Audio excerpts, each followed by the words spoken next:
A typical morning in my home country of Wales often begins with brewing a cup of tea.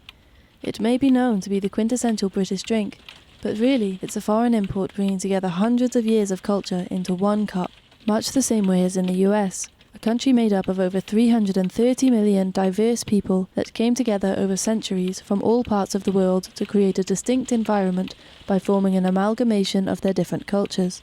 This cultural exchange continues on to this day, especially in educational institutions where international students such as myself, your host Elysia, are brought together creating a unique community. You are listening to WGLZ Radio. We are college radio and we are passionately vocal. And today on Insights, we investigate the lives and experiences of international students here at West Liberty University. My name is Ronnie. So my name is My Chinese name. My name is Dawson. I'm from Wellington, New Zealand. As you can see, I'm Chinese. Our identity and our culture is what almost defines us.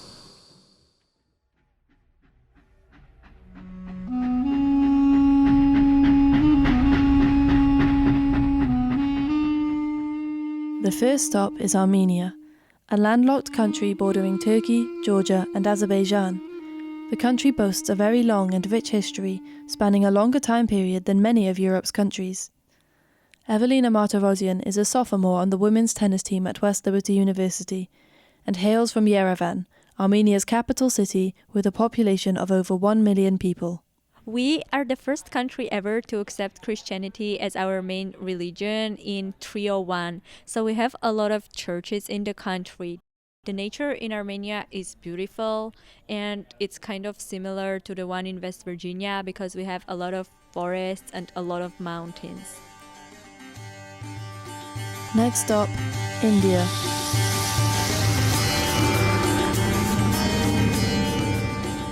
One of the most populous countries in the world, India is home to a vast array of cultures and 22 recognized languages, including Hindi, Tamil and Kashmiri. The country is renowned for its cuisine, which has spread globally, and the many different spices and flavours native to India's various regions. Gopika Sampath Kumar moved from India to the US during her teenage years and remembers her home country vividly. For me, colorful is something that comes in mind when I think of visualizing, because the kind of clothes if you see in India, it's super colorful, which involves festivals too, like whether it's Festival of Colors or any festivals you see, it's super colorful. Flowers and outfits, whether it's food. Hinduism is the oldest religion in the world, its origins dating back to between 1500 and 2300 BC in the Indus Valley region between modern-day India and Pakistan. It is India's biggest religion, however, it is by no means the only religion in the country. There are many diverse religions represented within India that also have international presence.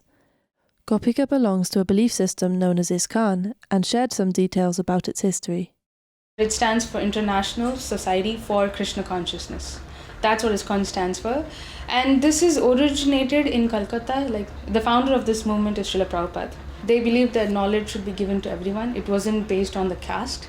Because in India, if you realize, the scriptures were only read by the Hindu scriptures, Bhagavad Gita or Bhagavatam. These scriptures were only read by Brahmanas, the higher caste. So they wanted this to be available for everyone. So they said that translate in English because English was a common language. We're now headed to one of India's neighbouring countries, Nepal.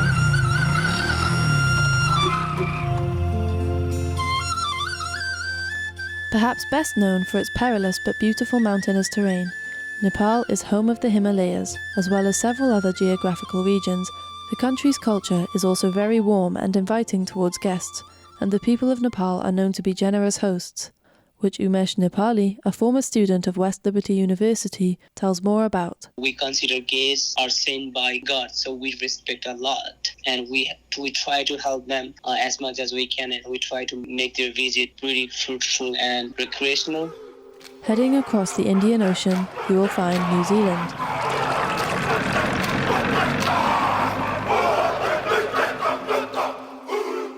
Made up of over 700 islands, New Zealand is well known for its beaches and natural beauty. Aside from the smaller surrounding islands, the country is comprised of two main landmasses, the North Island and the South Island. Dawson Gore, a junior on the West Liberty men's soccer team, describes his home country's landscape. I would say New Zealand is a very sort of green and sort of pretty country. There's a lot of nature and wildlife. There's mountains all up and down the South Island, North Island, water everywhere. It's a very sort of natural country that still has a lot of the natural landscape that hasn't really been touched on yet. Also unique to New Zealand is Maori heritage. Māori heritage is something that is very unique to New Zealand culture. Favourite pastimes of every New Zealander is watching the All Blacks play, who is seen as basically 15 heroes in a black shirt to most New Zealanders. We have things like the haka and pōwhiris, which are different sort of celebrations, as you will. It's very unique and it's something that is special to be a part of. Last but not least, we're headed to China.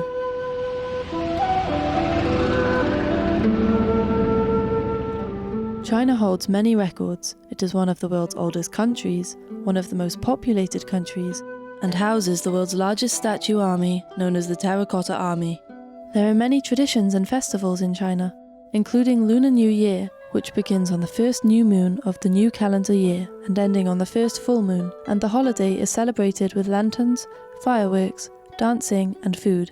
China is well known for its cuisine, and in the words of Ronnie, a member of the golf team at West Liberty, I mean, the food is just too good. Like, I can't even describe it by using words.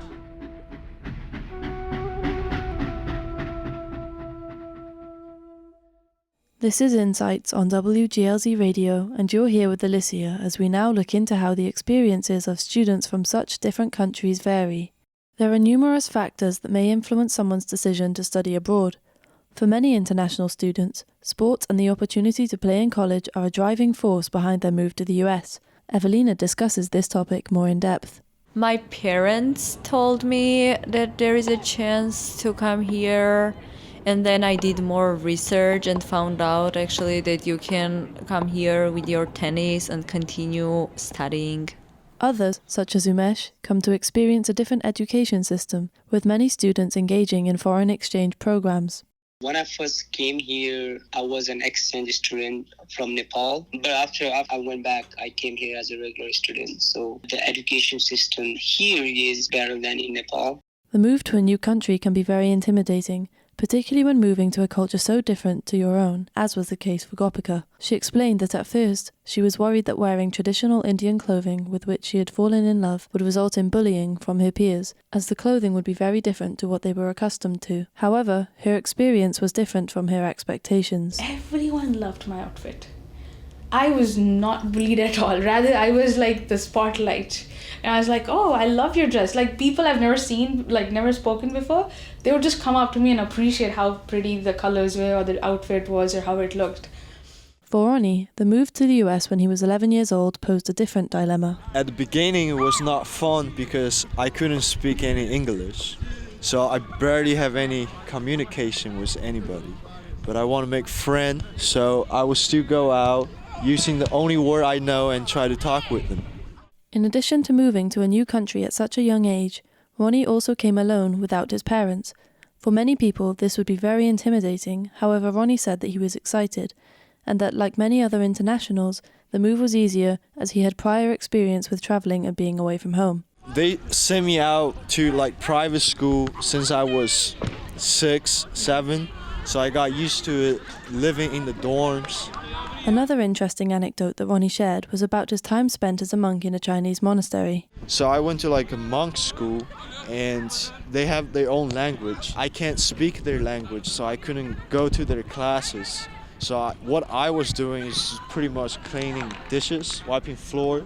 It seems to be a fairly common trait that many international students share is having had experiences living away from home, as Dawson also spent time living in India without his family when he was 14. I was based in a place called Dehradun. I was one of 3 people selected from the region to go play cricket. And so we basically trained at a academy type thing, went to a local school, it was called Welham Boys School, and just had one of the most amazing experiences seeing a beautiful, diverse culture in India, and also at a young age learning how lucky it is to be able to travel and see firsthand different experiences. Of course, long-haul flights are no small feat, and though everyone's experiences differ, the process of travelling to an unfamiliar country far away from home can be quite daunting. Umesh shared his experience when first travelling to the US to come and study in university and his parents' initial apprehension. First, I was kind of nervous, and because I was always afraid of, missing the flight or getting lost. And I have never flew before, so my dad was not happy.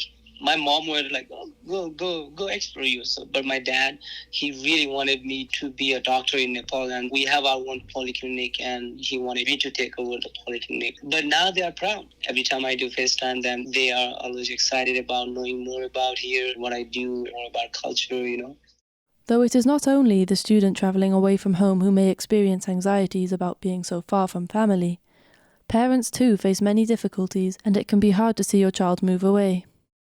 So I was exceedingly proud, but also absolutely terrified, because I knew that when I waved my daughter off at the airport, if something went wrong, there was no way I could get to her. Having a community whilst you're away from home can significantly help to ease the transition, and for Gopika, the Palace of Gold in Moundsville, West Virginia was a safe haven where she could celebrate her culture and religion in a home away from home. The temple did help me a lot, kind of settling down. To be honest, I asked my dad when I landed, and for the first few days, I was not sure. I literally went to him and I said, "Are you sure you brought me to America, or you just brought me to some part of India and you're saying it's America? Because I don't feel like I'm in the US," until I went to Target.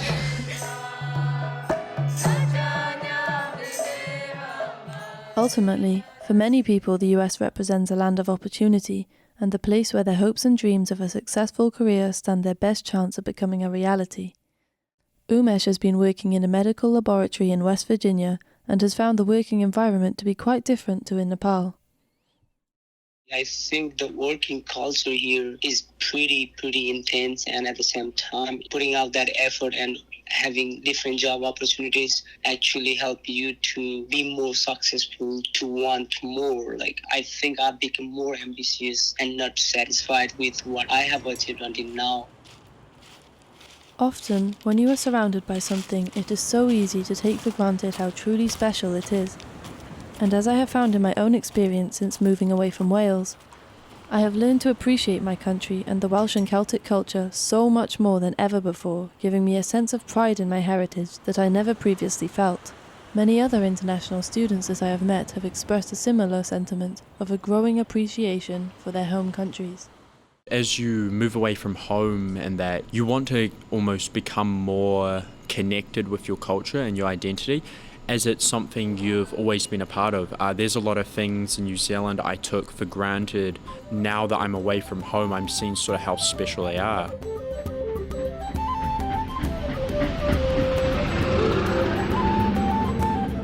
So from India to Armenia, to China, Nepal and even New Zealand, we travel from all over the world, from such vastly different cultures, experiences and histories, all to come to a seemingly unexpected meeting point in the middle of West Virginia.